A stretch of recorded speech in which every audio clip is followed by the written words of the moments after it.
저는 지난 월요일 날 다혜를 어린이집에 내려주고 고창 어머니 집에 좀 갔습니다. 그동안 14년 남짓 어머니 장애인증으로 제가 LPG 승용차를 탔기 때문에 지금 타고 있는 LPG 승용차를 매매하기 위해서 어머니의 인감이 필요해서 겸사겸사 갔습니다. 제가 간다고 했더니 저희 어머니가 칼국수 팥죽을 끓여놓고 기다리고 계셨습니다. 옆집에 사시는 아저씨도 한 그릇 떠다 드리고 혼자 사시는 할머니 권사님 집에도 한 그릇 떠다 드리고 그 숙이네 집은 양푼대게에다가 많이 담아가지고 숙이네 집 담장 너머로 건네주는 일을 했습니다. 숙이라고 숙이야 하고 부르면 우리 어머니 또래 대신 숙이 엄마가 나오셔서 양푼대기에 있는 팥죽을 이렇게 당신 그릇에 받아가는 그런 일 말입니다.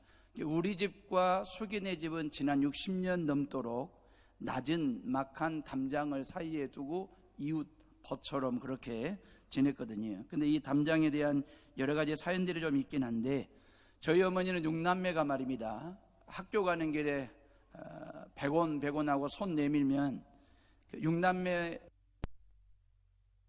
하나 지어줄 정도의 형편은 됐습니다. 100원이면 뽀빠이 한 가마니 50원 주고 사고 50원 가지고 쫀득이 같은 이런 군것질거리 먹거리를 하면서 이제 하루 학교 생활을 할 정도의 100원 말입니다. 문제는 뭐냐면 그림 그리기라든지 미술 시간에 그리기 준비라든지 과학 시간에 이런 좀 고가의 준비물을 준비를 해야 될 때에는 적게는 500원에서 많게는 한 2,000원 정도, 그럼 그 돈을 줄 형편이 안 되기 때문에 항상 저희 어머니는 뒤뜰로 가셔서 담장 너머로 숙이야 하고 부르면 숙이 엄마한테 돈을 급한 대로 3,000원 아니면 5,000원을 구워가지고 아이들 그리기 준비나 과학 시간 준비물 준비하라고 그렇게 해서 주곤 했습니다. 저는 그게 참 어린 시절에 마음이 아팠습니다. 숙이는 제 1년 후배 여학생이었는데 어머니가 그렇게 담장 너머로 3,000원 내지 5,000원 돈을 구워온 날에는 학교에서 숙이를 만나면 제가 피하고 또 숨고 그랬던 적이 있습니다. 그리고 이제 학교 수업을 끝내고 집에 돌아오는 길에 보면 우리 어머니는 항상 숙이네 밭에서 일을 하고 계셨습니다. 왜 우리 어머니는 맨날 숙이네 밭에서 일을 해야 되냐, 그 영문을 몰랐다가 나중에 크고 난 다음에 아침에 숙이 엄마한테 꾼 돈 3,000원과 5,000원 정도의 그 돈을 우리 어머니는 몸으로 때우는 일을 밭에서 하셨다는 사실을 나중에서 알았습니다. 그날도 저는 팥죽, 양푼대기에 담은 팥죽을 숙이 엄마한테 건네면서 돈 꾸던 저희 어머니의 모습이 너무 생생하게 그려져서 마음에 좀 울컥감이 있었습니다. 지지리도 가난하게 살았고 또 가난하게 키워서 둘째 아들인 저를 대학도 못 보낸 것에 대한 늘 어머니의 마음 아픈 그 한켠의 고통이 있었습니다. 그래서 저는 고등학교 졸업하고 제가 서울로 올라가서 서울서 2년 동안 직장 생활하면서 학비를 벌어가지고 제가 신학대학교 대학원 마치고 지금은 목사가 돼가지고 여수에서 좀 괜찮은, 좀이 아니라 꽤 괜찮은 여수 해오른교회 담임 목사가 됐으니 우리 어머니의 마음이 지금은 훨씬 더 헐거운 상황에 있지요. 고향에서는 그래요. 지산땡네 둘째 아들 지영이가 여수 가서 출세했다네, 그렇게 소문이 나 있을 정도로 말입니다. 좋은 승용차에 어머니 태워드렸더니 얼마나 기뻐하시고 좋아하시든지 이제는 숙이야 돈 좀 구워줘 이런 말 안 해도 될 정도의 가난에서 좀 벗어난 생활을 하시니까 얼마나 감사한지. 가난과 고난은 쌍둥이처럼 큽니다. 그게 저한테는 어린 시절에 이게 늘 마음 아픈 상처였어요. 왜 가난하면 고난스러움이라도 좀 없이, 가난이라고 하는 것은 견뎌낼 만도 한데 왜 가난한 집이 또 고난스러운지, 고난스러운 집안에 왜 가난이 있는지, 이게 늘 저에게는 풀리지 않는 숙제 중에 하나였습니다. 근데 지금 이렇게 나이 들어 성인 되고 난 후 지난날의 가난과 고난을 이렇게 다시 한번 뒤돌아보면 저에게 있어서의 가난과 고난은 그때 당시는 참 부끄럽기도 하고 힘든 시간이었지만 그걸 저는 디딤돌 삼았기 때문에 저의 인생이 짜부러지거나 저의 삶이 어그러진 게 아니고, 그것이 가난과 고난이 걸림돌을 삼았더라면 모르겠습니다. 지금의 제가 존재할는지 저희 가정이 존재할 수 있을는지 말입니다. 가난이라고 하는 것, 고난이라고 하는 것, 힘들고 어려운 건 사실이기는 하나 그것을 믿음으로 극복하고 그걸 인생의 삶의 자산으로 삼고 디딤돌 삼았더니 훨씬 더 뭐라 할까요? 속이 알찬 사람으로, 아니면 좀 더 격이 있는 삶을 살아갈 수 있도록 우리의 삶을 좀 성숙되게 하는 그런 어떤 삶의 자양분과 같은 가난과 고난스러웠던 지난날의 삶 말입니다. 우리의 삶을 좀 완숙되게 하고 성숙되게 하는 가난과 고난 말입니다. 사도행전 8장에서 이런 관점으로 제가 사도행전 8장을 한번 풀어보려고 하는 것입니다. 이스라엘은 로마의 지배 아래에 있었기 때문에 경제권이 없었어요. 그래서 이스라엘은 너무너무 가난한 나라였습니다. 정치적으로 로마의 속박 아래에 있었습니다. 그렇기 때문에 얼마나 정치적으로 고난스러운 역사가 반복이 됐을까 짐작 가는 대목이잖아요. 그러니까 예수님께서 오병이어의 기적을 일으키고 보리떡 5개와 물고기 2마리 가지고 5,000명을 배불리 먹이고 12광주를 남기니까 민심이 동요했잖아요. 예수님을 왕으로 추대하면 먹는 문제 해결되겠다, 경제적인 가난으로부터 벗어날 수 있겠다. 또 하나, 예수님을 왕으로 모시면 정치적으로 로마의 속박으로부터 우리를 구원, 해방시킬 수 있겠다라고 하는 그런 민심의 동요에 의해서 예수님을 왕으로 추대하려고 할 때에 예수님은 그런 민심의 동향을 읽고 마지막까지 십자가 죽음과 부활의 길을 뚜벅뚜벅 걸어갔습니다. 스데반의 순교 이후 초대교회 안에 들이닥친 고난과 환난을 통해서도 바로 이런 부분을 우리가 느낄 수 있는데, 스데반이 무참하게 돌에 맞아 순교를 했습니다. 스데반이나 사도들이 복음을 전할 때에 큰 기사와 표적이 일어났잖아요. 병자가 고침을 받거나 죽은 자가 살아나기도 했고, 수많은 사람들이 어찌할꼬 하면서 회개하고 교회로 몰려들어 그들이 회개하고 세례를 받고 그리스도인 되는 일들이 일어나게 됐잖아요. 초대교회 예루살렘 교회 안에서 말입니다. 놀라운 것은 제사장들이 개종하는 일들이 일어났습니다. 그럼 예수님 당시에 레위인들은 성전에서 모든 제사를 주관하고 관장하는 사람들이거든요. 그 레위인들이 16,000명이 있었습니다. 그 레위인들 16,000명 중에 제사장들이 8,000명이었습니다.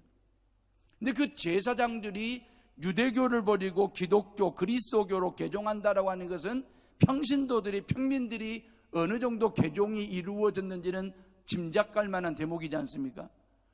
그러니까 이제 기성세대들 아니면 기득권 세력 바리새인들이 발등에 불이 떨어진 것입니다. 큰 위기의식을 느끼게 된 것입니다. 이대로 내버려뒀다가 유대교인들이 다 기독교인으로 개종할 수도 있겠다라고 하는 가능성 말입니다. 그 큰 위기의식을 느끼고, 제가 이렇게 표현한다고 해서 이해하시고 들으십시오. 한 놈만 때려잡자, 한 놈만 족치면 복음의 확장성을 막을 수 있다, 개종하려고 하는 사람들의 신앙을 꺾어 놓을 수 있겠다라고 하는 그런 생각을 기득권 세력 바리새인들이 하고 한 놈을 잡아서 족친 게 스데반이 타겟이 된 것입니다. 성전 모독죄라고 하는 죄목을 덮어 씌워가지고 위증할 만한 사람들을 돈으로 매수하잖아요. 그래가지고 고소 고발하고 말입니다. 그래가지고 산헤드린 법정에 세워가지고 짜여진 각본대로 스데반을 죽이게 됩니다. 그러면서 4m 낭떠러지로 밀쳐 떨쳤는데 숨이 끊어지지 않고 살아있으니까 다들 내려가서 돌 팔매질을 통해서 돌무덤 만들어가지고 스데반이 순교를 하게 된 거거든요. 왜 이렇게 예수 믿는 사람들을 핍박했을까요? 이유는 뭘까요? 단순하죠. 예수님 믿기 때문에. 예수님 믿기 때문에 이런 탄압, 이런 환난이나 핍박을 가한 거거든요. 근데 핍박을 받은 진짜 이유는 따로 있습니다. 이런 거죠. 원래 예루살렘 교회는 하나님의 은혜로 큰 부흥을 했습니다. 마가의 다락방에서 성령 충만함을 체험한 사람들은 120명밖에 안 됐습니다. 근데 그 120명이 성령의 임재를 경험하고 난 후에 이들은 모든 물건을 서로 나누며 통용하면서 그리고 만남을 통해서 기도하고 교제하는 정말 사랑의 공동체, 식탁 공동체를 초대교회가 만들어갔지 않습니까? 비록 그들은 겁쟁이였지만 성령의 임재를 경험하고 난 후에 그들은 예루살렘의 한복판에 뛰어나아가서 주 예수를 믿으라, 그리하면 너와 내 집이 구원을 받는다라고 하는 복음을 증거하는 사람들이 되었고, 하루에 3,000명, 5,000명이 예수 그리스도를 믿겠다라고 교회로 몰려드는 놀라운 부흥의 역사를 경험하게 됐습니다. 안진뱅이를 성령의 능력을 통해서 예수 이름으로 일으켜 세우는 기적도 그들은 행했지 않습니까? 각색병든 자를 고쳤지요. 귀신을 몰아내기도 했지요. 그러니 얼마나 교회가 좋은 분위기였겠습니까? 성도들의 신앙이 얼마나 좋았겠습니까? 근데 초대교회와 성도들이 잊어버리고 망각하고 있는 것 하나가 있었습니다. 그것은 복음 전파의 사명이었습니다. 부활하신 주님이 하늘로 승천하시면서 이 땅의 마지막 지상명령으로 내리신 것이 오직 성령이 너희에게 임하시면 너희가 권능을 받고 예루살렘과 온 유다와 사마리아 땅 끝까지 이르러 내 증인 되라고 말씀하셨잖아요. 너희가 권능을 받고, 오직 성령의 권능을 받고, 첫 번째. 두 번째, 너희는 세상 끝까지 내 증인이 되라고 말씀하셨잖아요. 두 개의 축입니다. 왜 너희들에게 성령의 권능을 주느냐? 성령의 권능을 주신 목적은 병자를 고치고 귀신을 쫓아내고 너희들끼리 음식을 나누면서 유무상통하면서 식탁 공동체나 나누라고 성령의 권능을 준 것이 아니라, 성령의 권능을 주신 궁극적인 목적은 세상 끝날까지 예수님의 증인되고 복음 전파하는 데 목적이 있는 거였거든요. 근데 초대교회와 사도들과 성도들이 이 복음 전파의 사명을 잊어버리고 있었습니다. 그냥 이 복음 전파의 사명을 그냥 엉덩이 밑에 깔고 뭉개면서 그냥 먹고 즐기고 교회 부흥하는데 어떤 기적과 이적 보는 그런 데 취해가지고 복음 전파의 사명을 뭉개고 있을 때 교회는 충돌이 생겼잖아요. 구제 문제로. 기억나시죠? 히브리파 유대인들과 헬라파 유대인들 간에 갈등과 충돌이 생겼습니다. 복음 전파의 사명을 뭉개고 있으면 교회는 반드시 갈등과 충돌이 생기게 되어 있습니다. 그래서 7 집사를 세워가지고 이 문제를 풀어내잖아요. 그럼에도 불구하고 여전히 복음 사명, 복음 전도에 대한 사명을 뭉개고 있었습니다. 꼼짝도 안 하는 거예요. 사도들도 성도들도. 그때 하나님이 꿈쩍하신 게 핍박입니다. 핍박이라는 방법을 통해서 교회를 흔들어 놓으시는 거예요. 뭉개고 있는 그 사도들과 성도들을 흔들어 놓았는데 그것이 바로 핍박 말입니다. 환난과 고난이라고 하는 것은 하나님의 섭리일 때가 있습니다.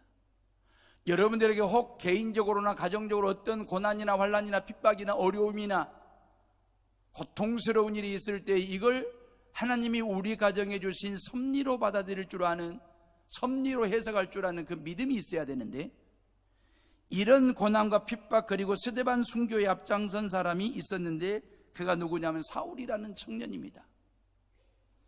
당대 최고의 랍비였던 가말리엘 선생의 제자, 야무지고 똑똑하고 영리한 사람 사울 말입니다. 바리새인 중에 바리새인이었습니다. 명문 가문 출신 사울 청년 말입니다. 이는 태어나면서부터 로마의 시민권을 가지고 태어났습니다. 정치적으로 신분이 보장된 사람 사울 말입니다. 놀라운 것은 이 사울이 교회를 핍박하는 일에 선봉했었고 복음 전하는 일에 회방하는 일에 선봉했었던, 예수 믿으면 죽인다고 으름장을 놓고 악랄하게 교회를 핍박하는 일에 선봉했었던 이 청년, 성격이 곱고 직선적이며 민족의식이 투철했던 사람 사울 말입니다. 그리고 스데반의 죽음이 마땅하다라고 생각할 정도로 자기 소신이 뚜렷한 사람 사울 말입니다. 왜 사울은 예수 믿는 사람들을 이렇게 악랄하고 탄압하는데 선봉에 섰을까? 1절 말씀에 이리 되어 있습니다. 1절에 그날에 예루살렘에 있는 교회에 큰 박해가 있어 사도 외에는 다 유대와 사마리아 모든 땅으로 흩어지니라 그랬어요. 교회에 큰 박해 그랬잖아요. 이 큰이라고 하는 말은 헬라어로 메가스 그러거든요. 이 메가스라고 하는 말에서 메가박스 영화관 말입니다. 엄청나게 큰 교회를 메가 처치 그러잖아요. 우리가 메가톤급 얘기할 때 이 메가스라고 하는 헬라어에서 메가가 나온 거예요. 100만 분의 1을 얘기할 때 메가 그러거든요. 그러니까 초대교회에 들이닥친 이 박해와 핍박이 어느 정도였는지 상상을 초월하는 메가톤급 핍박이 교회 안에 들이닥치게 된 거거든요. 봐보세요. 3절 말씀. 우리 다 같이 3절을 읽어봅니다. 시작. 사울이 교회를 전멸할세 각 집에 들어가 남녀를 끌어다가 옥에 넘기니라 그랬어요. 사울이 선봉에 서가지고 교회를 전멸할세 그랬어요. 이 전멸이라고 하는 말이 뭔 말인 줄 아십니까?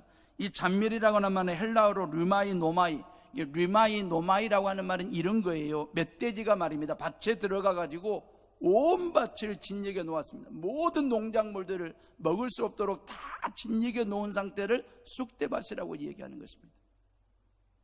사울이 그렇게 했습니다. 예수 믿는 집집마다 들어가서 이잡듯이 쥐잡듯이 예수 믿는 사람들 잡아다가 감옥 안에 가두고 예수 믿는 집은 쑥대밭을 만들어 놓았습니다. 이게 잔멸입니다. 다시 말하면 예수를 믿지 못하도록 씨를 말리게, 복음의 씨를 말려버리겠다라고 하는 이런 심사를 가지고 쑥대밭을 만드는 일의 말이에요. 그러니 그리스도인에게 사울이라는 존재는 공포의 대상이었죠. 사울이 이렇게까지 잔인하게 잔멸하듯이 핍박하는 이유가 뭔지 아십니까? 하나님을 위하여입니다. 하나님을 위하여. 아이러니하죠. 어떻게 이렇게 사울 같은 사람이 이 복음 전하는 일에 잔멸하고 핍박하는데 선봉에서는 이 일이 어찌 하나님을 위하여라고 말할 수 있을까? 유대교인 입장에서는 이게 하나님을 위한 일이라고 생각이 된 거죠. 기독교인 입장에서는 받아들일 수 없는 아이러니가 되는 것이거든요. 왜 하나님을 위하여 이런 일에 선봉했었을까? 그것은 하나님을 알아도 잘못 알면 이렇게 되는 것입니다. 하나님을 믿어도 잘못 믿으면 이렇게 되는 것입니다. 우리 모두에게 그럴 가능성, 개연성이 모두 우리 내면의 세계에 있습니다. 사랑하는 헤어로미 식구들이 사울로 사느냐 바울로 사느냐, 아주 중요한 질문인데, 하나님을 잘못 믿으면 사울처럼 살아요. 하나님을 제대로 믿으면 바울처럼 삽니다. 한국교회 안에는 사울 같은 목사도 많고 사울 같은 성도도 의외로 많습니다. 물론 한국교회 안에 바울 같은 목사님도 더 많고 바울 같은 성도들이 더 많기 때문에 아직까지 한국교회 안에 희망이 있습니다. 그런데 그 중에는 사울같이 그렇게 하나님을 알아도 잘못 알고 믿어도 잘못 믿어가지고 사울처럼 교회를 힘들게 하거나 성도들의 신앙을 혼란스럽게 하거나 교회를 욕되게 하는 사람도 있는가 하면, 바울처럼 제대로 믿어가지고 반듯하게 믿어가지고 교회를 살리고 성도들의 신앙 키우는 성장판 역할을 하는 사람이 있는가 하면 목회 동역자로 헌신하는 사람들도 있습니다. 사울처럼 사실랍니까? 바울처럼 사실랍니까? 스데반처럼 예수 그리스도를 잘 증거하시고 바울처럼 예수 그리스도를 잘 믿으시는 성도들 되시기를 주님의 이름으로 축복합니다. 사울 스타일의 신앙의 추동, 이 추동이라고 하는 말은 움직이는 힘 말입니다. 이 사울을 움직이게 하는 추동력, 힘은 뭘까요? 야망입니다. 사울 안에는 야망이 있었습니다. 자기중심적인 야망, 그 자기중심적인 야망을 하나님을 위하여라고 하는 명분으로 둔갑을 시켜가지고 교회를 핍박하는 일과 복음 전하는 일, 회방 놓는 일에 선봉했으면서 이게 하나님을 위하는 거라고. 왜? 야망이 있기 때문에. 그 어떤 열정과 열망이 야망이 된 것입니다. 그 야망은 내 안에서 나오는 것입니다. 나를 위해서 쓰는 것입니다. 그게 야망입니다. 근데 바울 같은 스타일의 신앙의 추동, 움직이게 하는 힘, 추동력은 뭔지 아십니까? 비전입니다. 그래서 야망과 비전은 다른 것입니다. 비전은 하나님으로부터 주어지는 것이거든요. 하나님이 주셔서 하나님의 나라와 하나님의 의를 위해서 쓸 수 있도록 그런 비전 말입니다. 왜 우리가 스데반처럼 살아야 하고 바울처럼 믿어야 하고 비전을 품어야 하는지 분명해졌지 않습니까? 그건 선한 영향력을 끼치기 위함입니다. 우리가 바울처럼 비전어리로 살아가게 되면 이 땅에서 선한 영향력을 끼치게 되거든요. 우리가 한국교회가 마이너스 성장이다, 한국교회 부흥이 정체가 됐다는 것보다 더 마음 아픈 게 뭔지 아십니까? 안티크리스천들에 의해서 이 교회 위상이 떨어지고 복음이 훼손되는 데 있는 게 아니라 진짜 우리의 마음을 아프게 하는 것은 교회가 세상을 향하여 거룩한 영향력을 끼치지 못한다는 데 있습니다. 거룩한 영향력을 끼치는 사역자, 목회자도 줄고 있고 평신도들도 점점 줄고 있다는 데 마음 아픈 이야기가 되는 것입니다. 세상을 감동시킬 만한 메시지는 많습니다. 예, 설교 잘하시는 목사님들이 얼마나 많은지. 그런데 그 메시지를 삶으로 보여주고 살아내는 목회자나 평신도들을 찾아보기 힘들기 때문에 거룩한 영향력이 자꾸 떨어지는 것입니다. 메시지대로 안 살면 그 메시지는 허공을 울리는 메아리가 되는 것입니다. 울리는 꽹과리에 불과하게 되는 것입니다.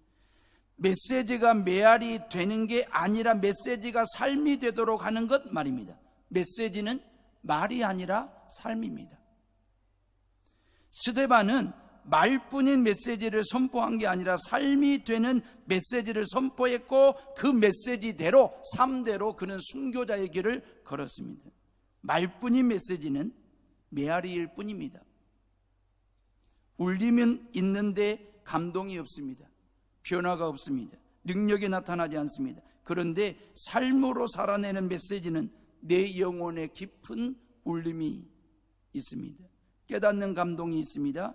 고로 삶의 궤적에 변화가 일어나기 시작합니다. 메시지가 있는 삶을 살아가는 성도들 되시기를 주님의 이름으로 축원합니다. 사울은 메아리 친 인생을 살았어요. 그래서 자신도 바꾸지를 못했고 세상도 바꾸지 못한 사람이 되었습니다. 근데 바울은 메시지 친 인생을 살았습니다. 그래서 그 메시지 대신 예수님 때문에 자기도 바뀌었고 그 복음으로 세상을 바꿔놓는 사람이 되었습니다. 사울이 바울로 변화되는 그 중심축에 누가 있었냐면 부활하신 주님이 계셨습니다. 사울아 사울아 네가 어찌하여 나를 핍박하느냐. 그때 사울이 누십니까? 물었을 때 나는 네가 핍박하는 예수라. 그런 사울에게 찾아와 주셨던 그 예수님, 그 예수님을 만나 그 예수님을 믿어가지고 사울이 변하여 바울이 되었거든요. 예수 믿으면 죽인다고 메아리 치던 그 사람이 예수님 믿어야 산다라고 메시지를 선포하는 사람으로 바뀌게 되었다라고 하는 것입니다. 변화의 중심에 예수님이 계십니다. 여러분들의 삶의 변화가 있습니까? 여러분들의 신앙의 성숙의 변화가 있습니까? 변화가 있다면 그 중심에 예수 그리스도가 있는 것입니다. 여전히 지난주, 이번주 전혀 달라지지 아니한, 지난달, 이번달, 작년, 올해 전혀 달라지지 않는 메아리 치는 말뿐인 신앙생활을 하고 있다고 한다면 그 중심에 예수가 없는 것입니다. 내 야망만 있는 것입니다. 1절로 8절 말씀을 보면 다음 주에 계속해서 4절 이하를 보겠지만 반복되는 아주 중요한 말씀이 나오는데 흩어지니라 이 말입니다. 1절에도 그날에 예루살렘에 있는 교회에 큰 박해가 있어 사도 외에는 다 유대와 사마리아 모든 땅으로 흩어지니라 그랬잖아요. 다 같이 4절을 읽어봅니다. 시작. 그 흩어진 사람들이 두루 다니며 복음의 말씀을 전할세 그랬거든요. 흩어진다라고 하는 말, 헬라어 동사인데 디아스페이로 그러거든요. 디아스페이로라고 하는 말이 뭔 말이냐면 농부들이 밭에서 종자, 씨앗을 뿌리는 동작을 디아스페이로라고 얘기하거든요. 여러분들 다 농사 지어보셔서 아시잖아요. 농부들은 그냥 씨앗 종자를 한 주먹 집어가지고 한쪽에 딱 떨치는 게 아니라 이걸 사방팔방으로 쫙쫙 뿌리잖아요. 이걸 디아스페이로라고 얘기하는 거예요. 복음이 그렇게 되었다. 복음이 사방팔방으로 흩어 뿌려 놓는 씨앗, 그 사방팔방으로 씨앗을 뿌려 놓으면 그것이 땅에 떨어져 발화를 하고 싹을 틔우고 그리고 나중에 열매 결실을 거두게 하는 거잖아요. 하나님 아버지는 말이에요, 저와 여러분들을 복음의 종자로 삼으시고 우리 안에 싹이 나게 하셔서 예수를 품고 있는, 복음을 품고 있는 복음의 종자, 복음의 씨앗 되게 하셔서 농부 되신 하나님께서 저와 여러분들을 세상을 향하여 사방팔방 동서남북에 디아스페이로 뿌리시는 그 하나님의 은혜 말입니다. 왜 여러분들의 가정 안에서 여러분들이 먼저 복음의 종자가 되고 복음의 씨앗이 됐을까요? 왜 여러분들의 직장 안에서 여러분들이 먼저 복음의 종자가 되고 복음의 씨앗이 된 이유가 무엇일까요? 그것은 파종하기 위함입니다.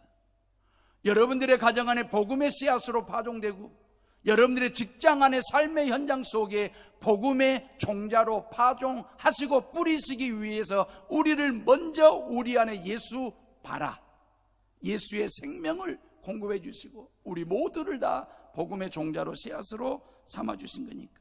그래서 저와 여러분들을 통하여 기독교가 세계화가 될 수 있도록 말입니다.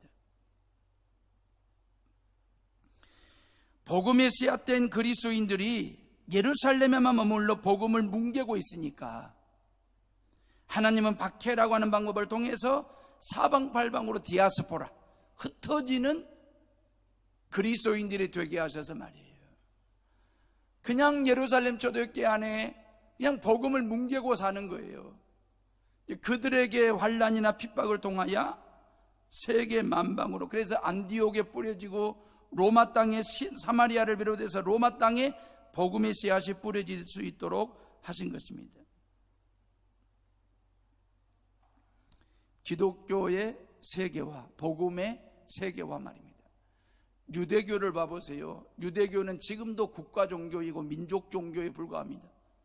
왜냐하면 유대교는 이스라엘 땅을 넘어서 본 적이 없거든요. 유대교는 유대인들만을 위한 민족 종교로 멈추고 말았습니다. 이스라엘 땅 안에 갇힌 종교가 되어버리고 말았습니다. 근데 기독교 그리스도교도 유대 땅 베들레헴 마국간에서 시작된 그 아기 예수 그리스도의 탄생은 이스라엘을 뛰어넘지 않습니까? 세계 만방 사방팔방 모든 땅으로 이 복음이 뿌려지고 이 복음이 확장이 되어서 기독교의 세계화, 복음의 세계화가 된 데에는 핍박이라고 하는 방법을 하나님이, 고난이라고 하는, 환난이라는 방법을 통해서 복음의 세계화를 이루시는 그 하나님의 사랑 말입니다. 어떤 성교학자가 이런 말을 했습니다. 사도행전 1장 8절 말씀에 순종하지 아니하면 그걸 뒤집어서 사도행전 1장 8장 1절 말씀으로 만들겠다, 이런 말씀하셨습니다. 사도행전 1장 8절 오직 성령이 너희에게 임하시면 너희가 권능을 받고 땅끝까지 이르러 내 증인 되라. 이 말씀에 순종하여 땅끝까지 복음의 증인된 삶을 살지 아니하면 1장 8절을 뒤집어 가지고 8장 1절로 바꾸어 놓겠다. 8장 1절, 사울은 그가 죽임당함을 마땅히 여기더라. 그날에 예루살렘에 있는 교회에 큰 박해가 있어 모든 성도들이 흩어지게 되더라 그랬습니다.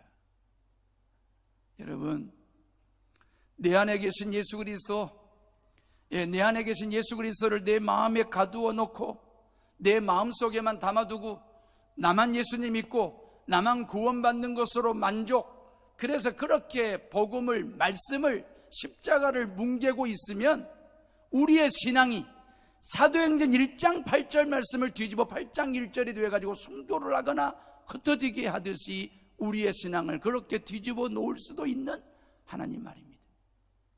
환난을 통해서 말입니다.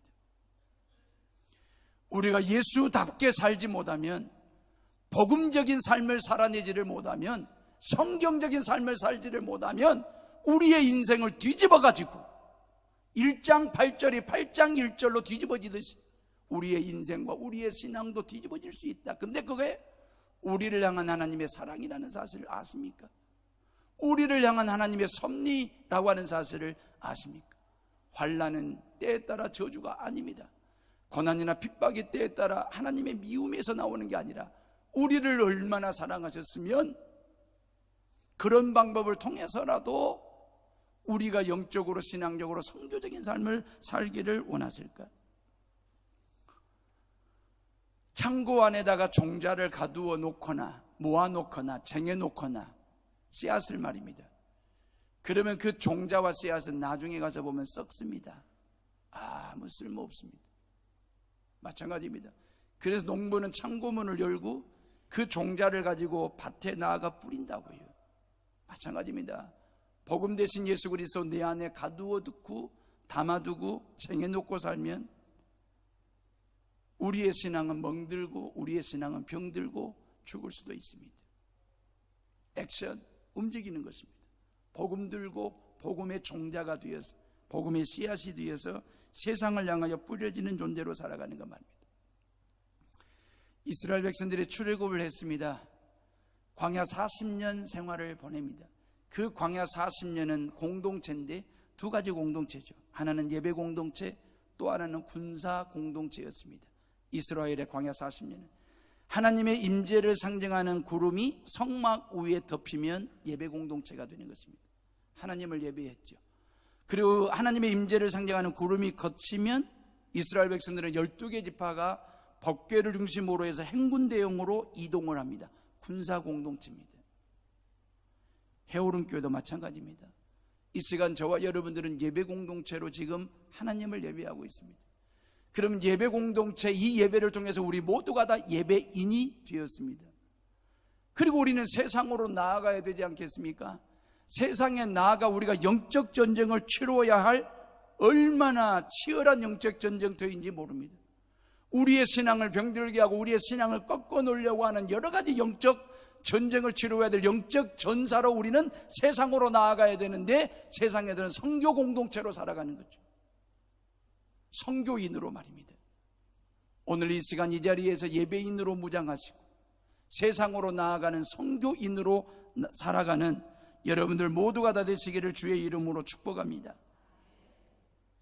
예수님의 삶이 묻어나는 메시지가 있는 삶을 살아가는 것, 그냥 공허하게 메아리치는 그리스도인이기는 한데 해오름교회 교회인이기는 한데 아무런 변화도 감동도 없이 그냥 말뿐인 메아리친 그런 신앙생활이 아니라 메시지가 있는, 삶이 있는, 예수의 냄새를 풍기고 예수의 삶을 여러분들의 삶의 궤적에 꽤 맞춰가면서 그렇게 살아가는 그리스도인으로서의 삶을 살아가는 것 말입니다. 비록 박해를 피하여 흩어지긴 했지만 그냥 도망치듯이 도망쳐가지고 그들이 숨어 지낸 게 아닙니다. 핍박이 두려워가지고 야밤조주하듯이 그렇게 도망친 게 아니고 그들은 도망자로 흩어진 게 아니라 사명자로 흩어졌습니다. 4절 말씀에 그랬잖아요. 그 흩어진 사람들이 두루 다니며 복음의 말씀을 전할세. 5절 빌립이 사마리아 성에 내려가 그리스도를 백성에게 전파하니 그랬어요. 만약에 흩어진 그리스도인들이 도망자로 흩어졌다고 한다면 숨어 있어야죠. 머리카락 보이면 안 되니까 꼭꼭 숨어 숨바꼭질하듯이 숨어 숨지기면서 살아야 되지요. 근데 그들은 도망자가 아니라 흩어지면서 사명자로 흩어졌기 때문에 그들은 두루 다니면서 백성들에게 복음을 전할세 그랬지 않습니까? 사명자로 흩어졌기 때문에 복음 들고 말입니다. 그래서 그들은 숨죽이지 않고 숨어있지 않고 그들은 숨을 쉬면서 두루두루 다니면서 복음을 백성들에게 증거하는 사명자로 살았다라고 하는 것입니다. 누구의 명령을 받드느냐에 따라서 그 명령을 어떻게 받드느냐에 따라서 신분이 달라집니다. 만약에 예를 들어 외국에 파견 나가게 됐습니다. 외국에 파견 나아갈 때에 이런 생각, 나는 처자식 먹여 살리기 위해서는 외국에 나가서 돈 좀 더 벌어야 돼, 파견 받아야 돼. 그래서 처자식 먹여 살릴 목적을 가지고 외국에 파견 나가면 범부죠. 범부는 그냥 평범한 사람입니다.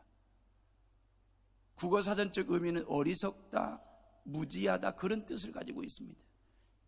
그냥 외국 나가는 목적이, 의미가 그냥 내 처자식 먹여 살리는 것 정도의 사고를 가지고, 그런 목적을 가지고 외국 나간다면 범부에 불과합니다. 근데 내가 외국 나가는 것은 나라와 민족을 위한 국위 선양을 위해서 나간다. 애국자가 되는 것입니다. 격이 달라집니다. 근데 나는 외국으로 내가 파견받는 것은 그 외국 땅에 나아가 내가 하나님의 나라를 세우고 복음 전파하는 사명을 감당하기 위해서 나는 외국으로 나간다. 그러면 하나님의 대사, 하나님의 사자가 되는 것입니다. 범부로 사시겠습니까? 하나님의 대사로 사시겠습니까? 공회원들은 스데반을 죽인 기세를 몰아 즉시 예루살렘 교회를 완전히 흩어지는 디아스포라가 이루어졌잖아요. 예루살렘에는 사도들 위에 남지 않았는데 최후의 영적 전사로서 예루살렘을 사도들이 지키고 있었습니다. 1세기 초대교회는 근 100년 동안 좀 미미한 예루살렘 교회가 됐어요. 나중에 보면 안디옥 교회가 크게 부흥해가지고 선교원금을 보낼 정도로 말입니다. 엄청난 박해를 받았습니다. 그러면 박해 때문에 교회가 무너졌느냐? 아닙니다. 교회가 문을 닫았습니까? 아닙니다. 정반대로 환난과 박해 때문에 교회는 더 왕성하게 확대되었고 복음은 사방팔방으로 확산되는 시작점, 출발점이 핍박으로부터 시작되었습니다. 박해가 심하다고 복음이 막히는 것은 아닙니다. 박해를 받는다고 하나님의 일이 막히는 것도 아닙니다. 오히려 복음은 확산되었습니다. 이것이 바로 하나님의 방식입니다. 올 한 해 저와 여러분들이 살아가는 삶의 방식 말입니다. 하나님의 방식대로 사시렵니까? 아니면 여전히 내 방식 가지고 살아가시렵니까? 내 방식대로 사는 사람에게 환난과 고난과 핍박과 아픔과 질병과 답답함과 어려움은 결코 하나님의 섭리로 느껴지지 않습니다. 근데 하나님의 방식대로 사는 사람은 하나님의 섭리로 해석이 됩니다.